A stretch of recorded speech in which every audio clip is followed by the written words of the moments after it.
이제 오늘 이 말씀을 묵상하며 그 12절에 보면 너희가 이 모든 법도를 듣고 지켜 행하면 이 조건절이 도대체 뭘까라는 생각이 들었습니다. 그래서 하나님이 혹시 지금 우리랑 비즈니스를 하려고 하는 건가? 이러이러하게 하면은 이러이러하게 해주겠다라는 식으로 조건을 걸고 있는 걸까라고 생각을 해보며 하루를 보내게 되었습니다. 그런데 생각하면 생각할수록 하나님은 그저 사랑이시다. 내가 사랑이기 때문에 너를 끝까지 버리지 않겠다라는 어제 그 전에 또 말씀들이 기억나면서 이것이 그저 우리가 생각하는 이 구절만 봤을 땐 거래의 비즈니스적인 문구라고 생각할 수 있겠지만 사실은 사랑을 표현하는 방식에 대한 것이 아닐까라는 묵상을 하게 되었습니다.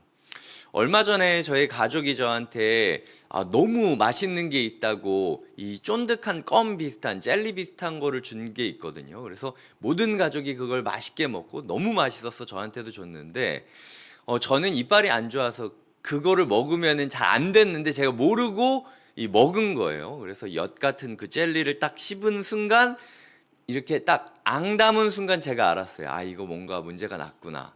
근데 딱 빼자마자 이빨 옛날에 씌었던 게 하나가 그대로 그냥 딱 빠져나와가지고 한 주 내내 그것 때문에 스트레스 받고 월요일 날 가가지고 붙일 때까지 고민이 참 많았습니다. 이거 더 치료받아야 되는 거 아니냐, 이 안으로 또 뭐 들어가는 거 아니냐. 결국에는 잇몸이 그동안 자라가지고 잇몸을 그냥 자르고 그냥 끼는 걸로 끝이 나기는 했는데 여튼간에 너무 다 좋아하고 행복하고 했지만 저한테는 맞지 않았던 사랑의 방식이었던 거죠. 하나님께서 이 모든 법도와 규례를 지켜 행하면 네가 잘 될 것이다 라고 이야기하는 건 네가 나한테 이 정도 해줘야 내가 너한테 이 정도 하는 게 뭐 이런 뜻이 아니라 사랑에는 방식이 있다는 거예요. 하나님은 하나님이 원하는 사랑의 방식이 있다라는 겁니다. 마치 아이가 자기 장난감만 주면은 마치 모든 게 다 될 것처럼 생각을 하거나 아니면은 나는 이렇게 노는데 나는 이 놀이가 너무 좋은데 쟤는 저 놀이를 별로 안 좋아하는 거예요. 근데 저 사람에 대한 배려나 존중은 없이 무작정 내가 좋은 것만 좋은 거라고 얘기를 하고 강요하는 건 올바른 사랑의 방식이 아니죠. 사랑이라는 건 상대가 어떤 방식으로 행할 때 기뻐하는지를 헤아리는 겁니다. 하나님께서 원하는 법도와 규례는 이런 모습이라는 거죠. MBTI 얘기를 많이 하지 않습니까? 한참 디테일한 거를 좋아하는 사람이 막 꼼꼼하게 그러면은 너는 무슨 형이냐? 라고 물어보면서 사람들이 우린 너무 다른 것 같고 서로 이해 못할 것 같아 라는 식으로 이야기를 하는데 하나님께서 우리에게 하나님형으로 하나님 방식으로 사랑을 베풀어 줄 것을 요청하는 게 첫 번째고요. 두 번째로는 동시에 이 문장이 내가 나답지 않게 사랑할 때가 있지 않습니까? 우리가 우리 자신에 대한 자신이 없거나 혹은 저 사람은 왜 저렇게 사랑받을까 고민을 하면서 나도 저렇게 하면은 사랑받을 수 있을까? 라고 생각을 할 때가 왕왕 있어요.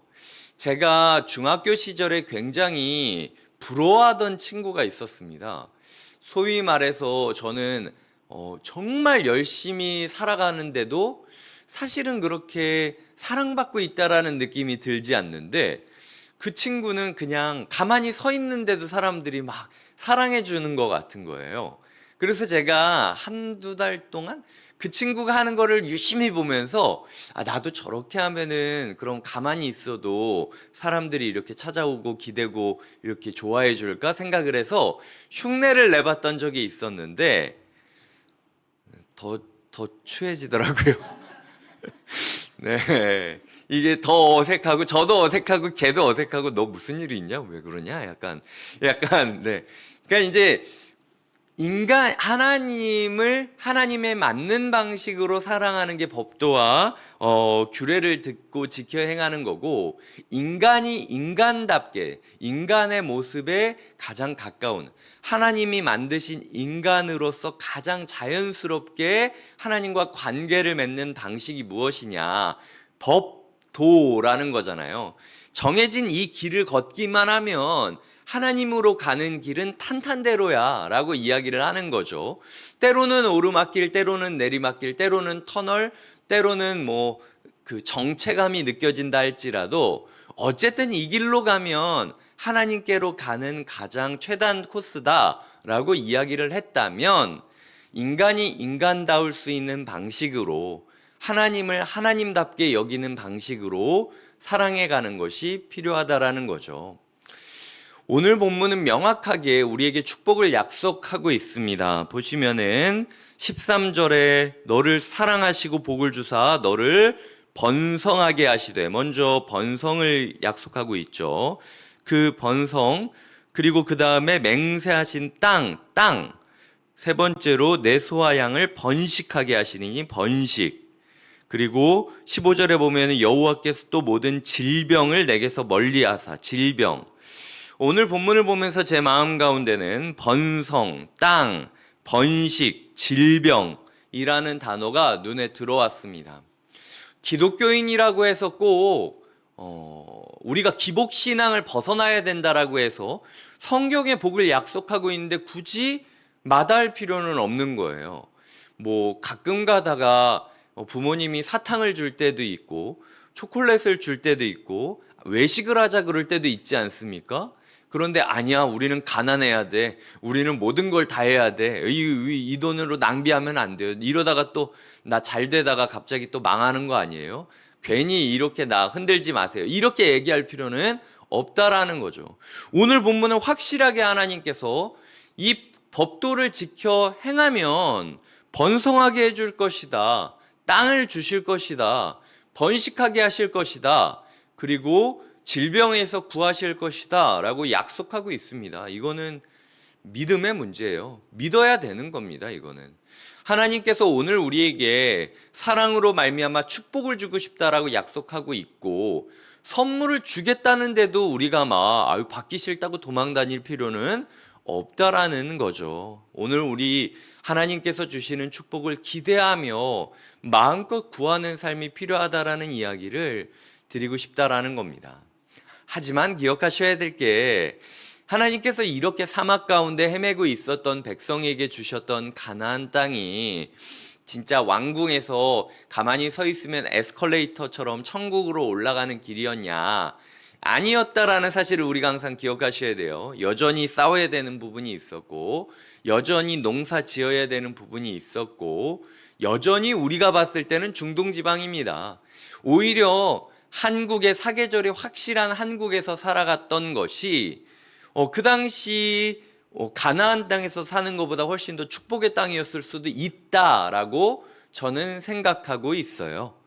하지만 그럼에도 불구하고 하나님은 이스라엘 백성들이 살아갈 수 있는 가장 적당한 곳을 마련해 주셨다라는 사실을 우리는 믿어야 됩니다. 소위 말해서 하나님이 이렇게 지내다가 우리에게 땅을 줄 수 있습니다. 근데 그 땅이 우리가 생각했을 때는 저 옆 동네보다 분양가가, 그 집값이 훨씬 떨어지는 땅일 수도 있다라는 거예요.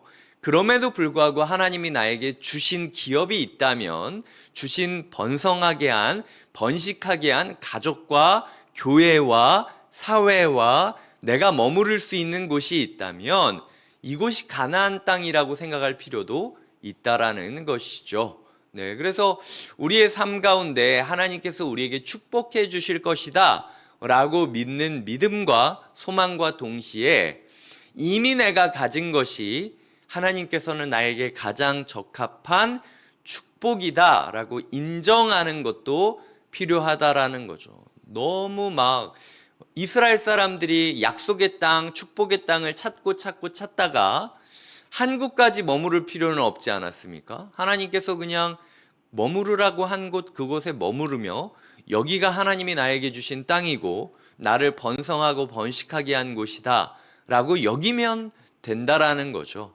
우리의 삶에 이미 그 땅을 취한 상태임에도 불구하고 우리가 여전히 사막에 있다라고 생각할 수도 있다라는 이야기를 드리고 싶습니다. 이게 제가 지금까지 이야기한 게 첫 번째로 사랑에는 방식이 있다.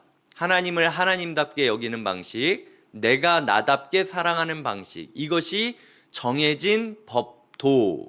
이 법도를 지나면 어떤 방식으로 내 삶이 펼쳐지던 결국은 하나님께로 가는 사귐이 보장되어 있다. 이 얘기가 첫 번째였고요. 그리고 두 번째로는 하나님께서는 우리에게 복 주고 싶어 하신다. 명확한 약속이니 너무 막 벌 받는 게 당연하다, 금욕하는 게 당연하다라는 식으로 주겠다는데도 복을 마다하지 말자. 오늘 하루 감사함으로 하나님 복 주시겠다고 했으니까 한번 봅시다. 뭘 주시나. 제가 기대하는 마음으로 섰습니다. 감사함으로 나아가는 것이 필요하다. 세 번째로는 그 복이 내가 생각했을 때 만족하지 않게 될 수도 있다. 비교하게 되면 저 사람과 비교하고, 예를 들어 성남에서 가장 좋은 집을 가지고 있는데도 불구하고 강남을 그리워할 수도 있는 거 아닙니까? 인간의 욕심이라는 게 끝이 없다라는 거예요. 그런 부분에 있어서 하나님께서 우리를 번성하게 하시고 번식하게 하시고 질병으로부터 구하시고 그리고 땅을 주시겠다라고 하는 이 약속이 과연 나에게 어떻게 이루어지고 있는지를 살펴보며 감사함으로 인정하고 받아들이는 수용력이 필요하다라는 이야기를 세 번째로 드렸다라는 것이죠.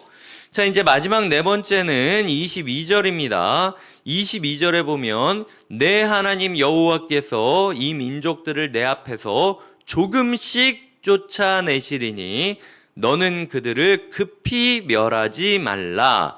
24절에 마침내 진멸하시고, 뭐 23절에도 나오죠. 마침내 진멸하시고 마침내 그들을 진멸하리라 라고 이야기를 하는데요. 저도 성경을 많이 읽었지만 오늘은 요 부분에 눈이 유난히 갔습니다. 여호수아 시대 때 1차 정복 전쟁이 끝났음에도 불구하고 왜 가나안 민족들이 남아 있었을까? 만약 이스라엘 백성들이 이 구절을 붙잡고 있었으면요, 더 확신에 차서 영적인 전투를 할 수 있었을 겁니다. 하지만 이스라엘 사람들은 이 구절을 까먹은 거예요. 모세가 신신당부했던 이 구절을 잊어버리고, 모르겠고 그냥 빨리 뭔가 됐으면 좋겠다라는 마음 가운데 조급함을 내고 그리고 무리해서 진행을 하다가 될 일도 안 되게 되는 모습을 그리는 게 사사기, 사무엘상하라는 부분이라는 거죠. 하나님은 확실하게 말씀하고 계셨습니다. 조금씩 쫓아낼 테니까 조금씩 따라와라. 천천히 따라와라. 라고 이야기를 하고 있다라는 거죠. 우리의 삶에 여전히 과정이 필요하다라는 겁니다. 하나님께서 오늘 우리의 삶에 말씀하시는 거죠. 내가 조금씩 쫓아내리니 급하게 마음 먹지 말고 천천히 나를 꽉 붙잡고 따라와라. 내가 마침내 진멸하리니 너희도 나를 따르면 마침내 진멸하게 될 것이다. 이것이 우리에게 주시는 하나님의 약속임을 기억하며 죄와 싸워가는 우리의 하루, 그리고 악한 영향력과 싸워가는 우리의 하루, 보이지 않는 미래와 싸워가는 우리의 하루 가운데 하나님의 약속이 함께 하시는 축복이 함께 하시길 주님의 이름으로 당부드립니다. 기도하시겠습니다. 하나님 아버지 감사합니다. 우리가 하나님이 원하는 법도를 따라 우리를 마음껏 축복하기 원하시는 하나님을 신뢰하며 하나님을 따라가게 하여 주시옵소서. 이미 주신 것을 그 축복의 결과로 여기며 감사할 줄 알게 하여 주시고, 동시에 조금씩 천천히 점령하시는 하나님을 신뢰하며 급하지 않게 여유를 회복하며 담대하게 하나님을 따라 진멸해가는 하루 되게 하여 주시옵소서. 이 자리에 있는 모든 성도님들, 말씀을 듣고 있는 모든 성도님들 인생 가운데 하나님께서 복에 복을 부어주시기를 간절히 구하며 예수님의 이름으로 기도드립니다. 아멘.